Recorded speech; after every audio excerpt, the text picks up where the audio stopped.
This is the first time we, the public, are able to hear what only those who were in the courtroom previously had heard, and that's Erin Patterson in her own voice.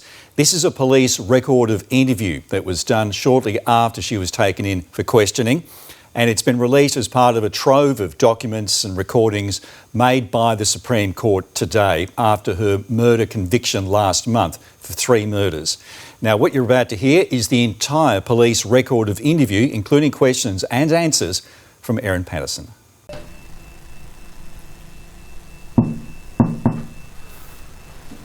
This is a DVD recorded interview between Detective Leading Senior Constable Stephen Eppingstall and Erin Patterson of 84 Gibson Street, Leongatha, conducted at the Wonthaggi Police Station on Saturday the 5th of August 2023. Other person present is my corroborator, Detective Senior Constable David Martin LK 40053. Right. Erin, do you agree the time is now 4:41 PM by my watch? Yep. Alright.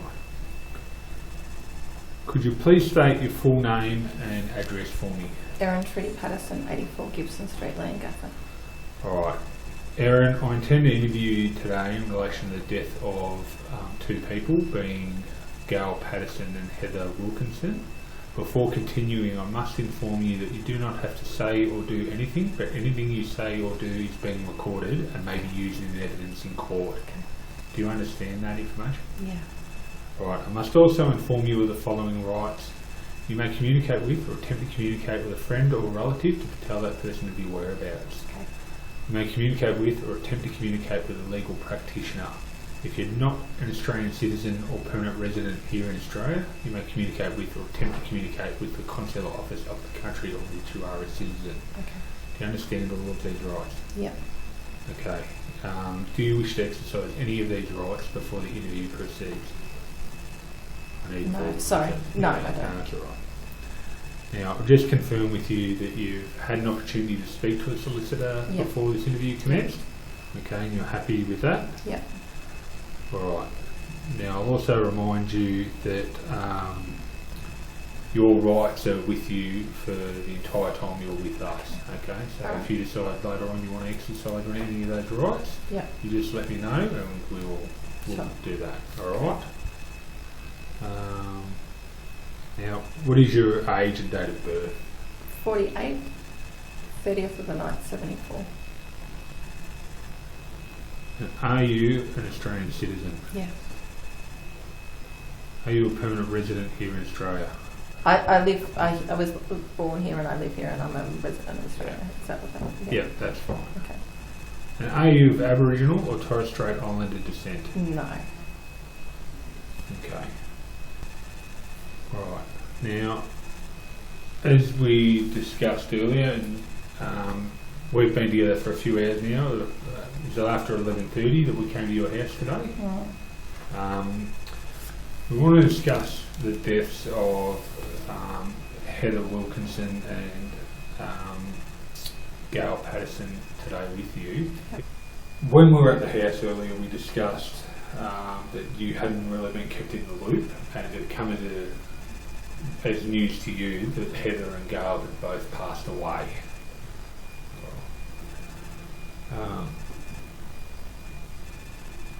Following eating at your house, Donald, Ian, Gail and Heather all become so ill that they ultimately ended up in the intensive care unit at both the Dandenong Hospital and then moved to the Austin Hospital.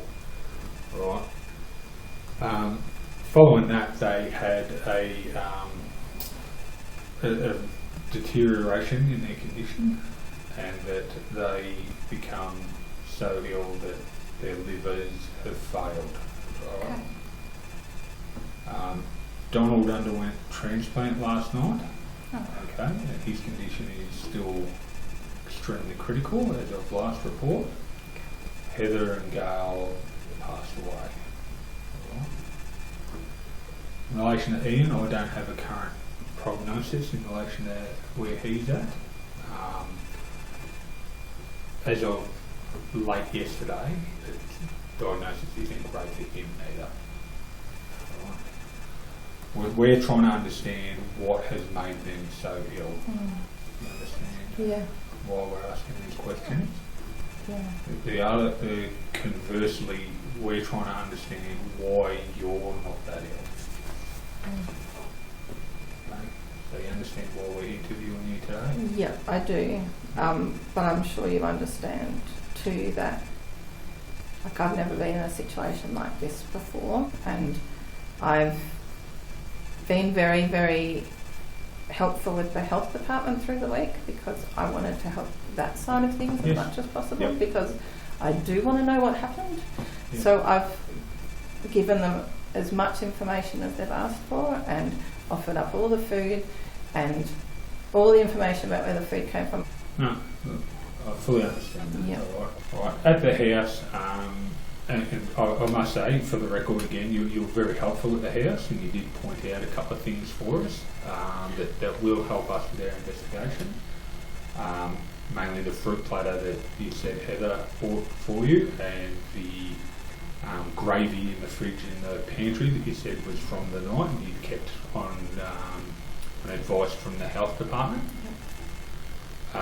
So thank you for that. You also pointed out a recipe book on the counter and you referred me to page 250 odd, a recipe for beef Wellington that you indicated was the recipe that you cooked. Okay. All right. On what we saw at your address in Leongatha. We didn't see a lot of food from Asian grocers or Indian grocers or those kind of stores. To look in my fridge, I've got a lot of Asian cooking Okay. stuff in my fridge. Yeah. Okay. All right. Are we likely to find more of that kind of stuff in your Mount Waverley address, do you think, or? No, because I did a big clean out of the pantry and fridge the last time that I was there because I want to sell that place. Okay. All right. So the pantry and fridge there Yeah. will be empty. Okay. So you want to sell that place? All right. No problem.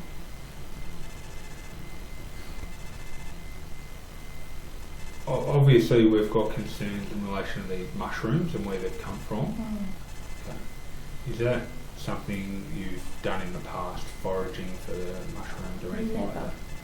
Never. Never. Right. Do you preserve foods or anything like that? No. Have you ever dehydrated food or anything like that? Okay.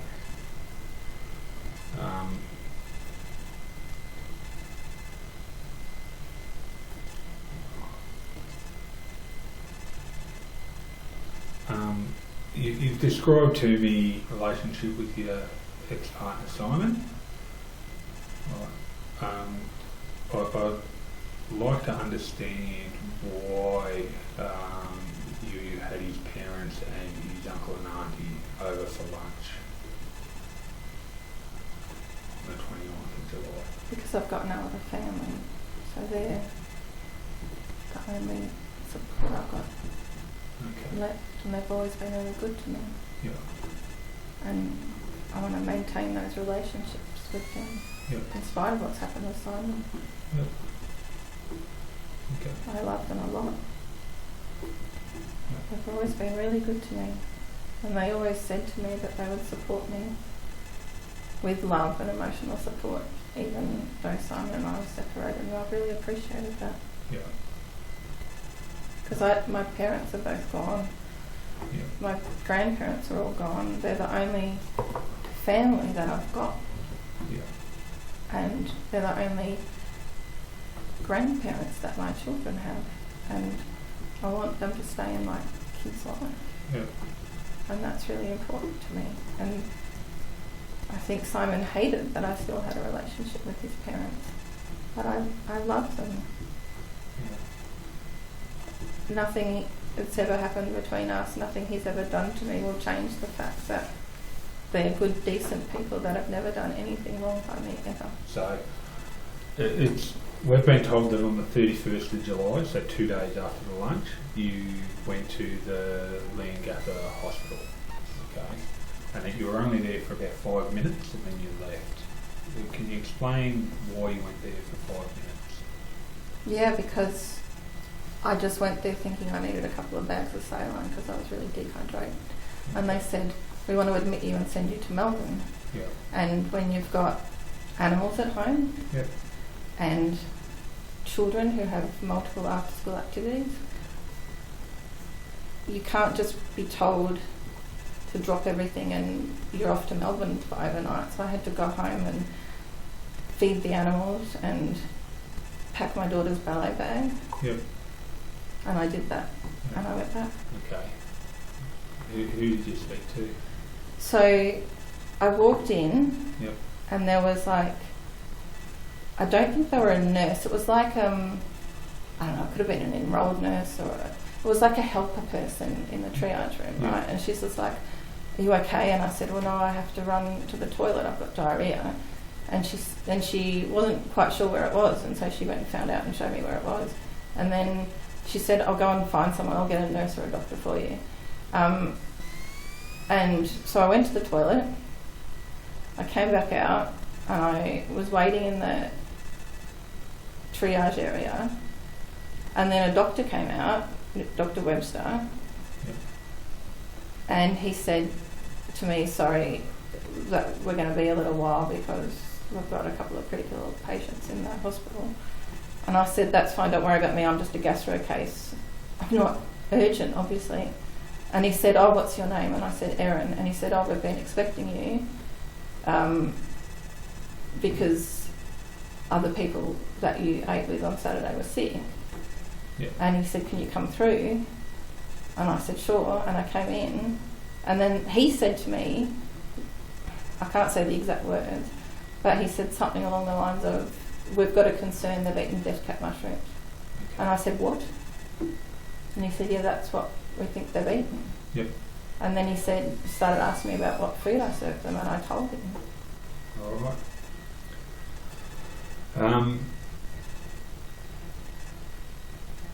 I understand you went down to the hospital and got treatment and that. What kind of treatment did you get? Oh, they hooked me up to a drip. A For a drip? while, yeah. Yeah. They said that because we're concerned.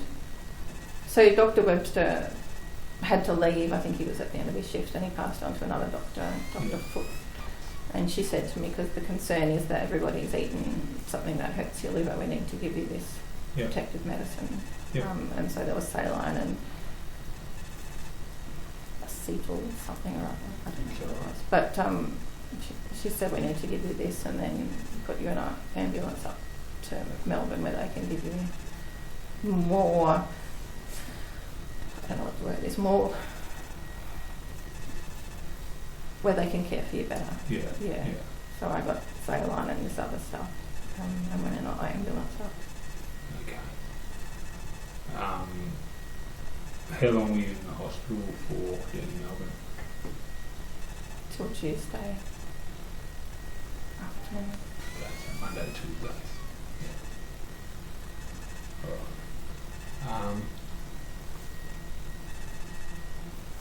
And again, for full disclosure, so you understand, we've obtained warrants in relation to medical records for everyone involved in this, and Okay. so we will get medical records in relation to your treatment there as well. Sure. Okay. Good. You were at home and present when we did a search warrant today.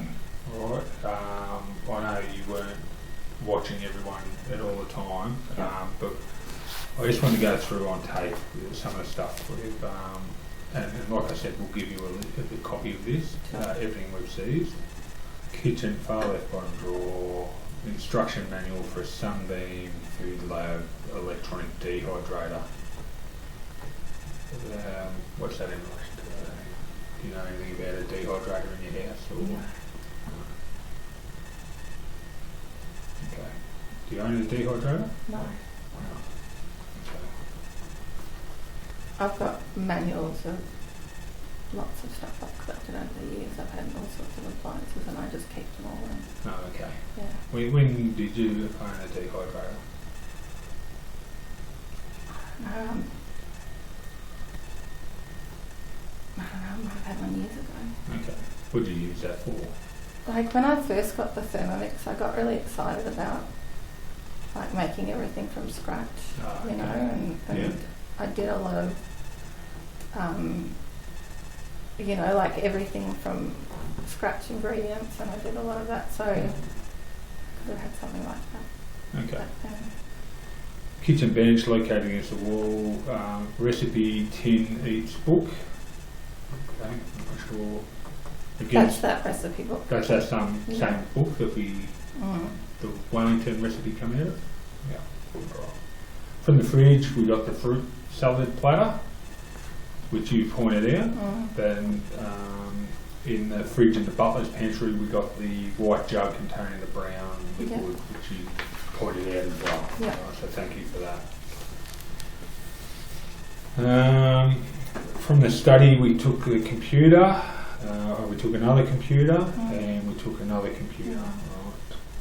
In the lounge, we grabbed an iPad in a black and red case. From Broome, we've grabbed a computer.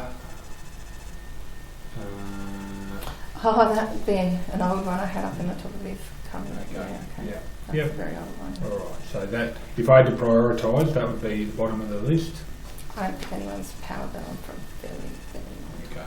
All right. No dramas. All right. So we'll pop that one at the back of the list. All right.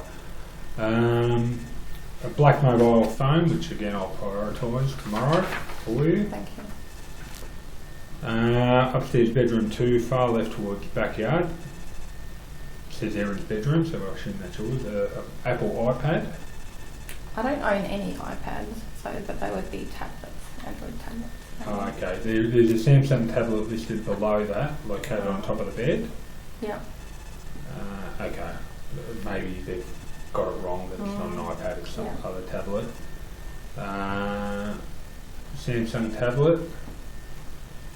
An Oppo mobile phone, and your mobile phone. Alright, so, yep, And so you said a black mobile phone earlier.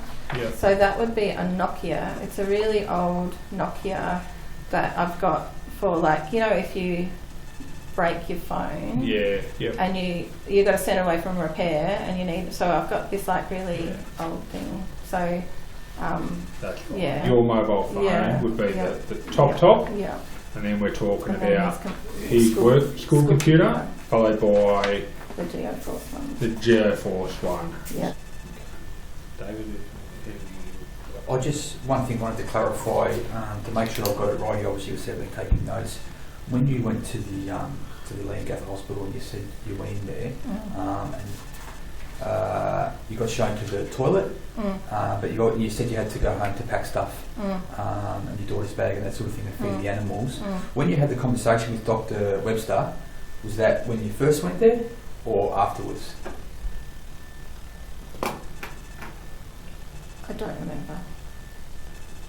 That's all right. The other thing that I should have mentioned that, again, to your credit, police went around your house on that morning. Oh, Yep. On the 31st. right. Yep. And they were obviously responding to the hospital call to check up on you. Yeah. And they spoke to you on the phone. And you gave them the PIN code for your gate. Correct.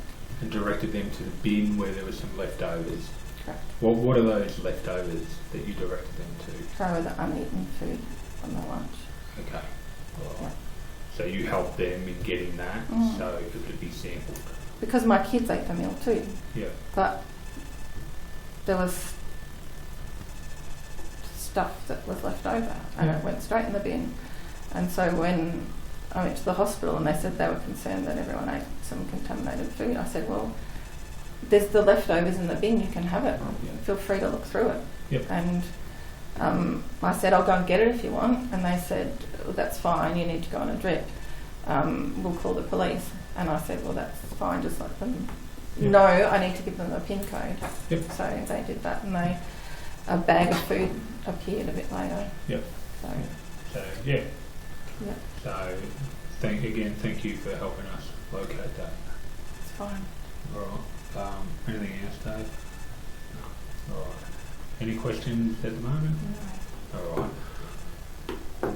Erin, do you agree the time is now 5:30 p.m. by my watch? Yeah. All right, I'm going to suspend the interview now.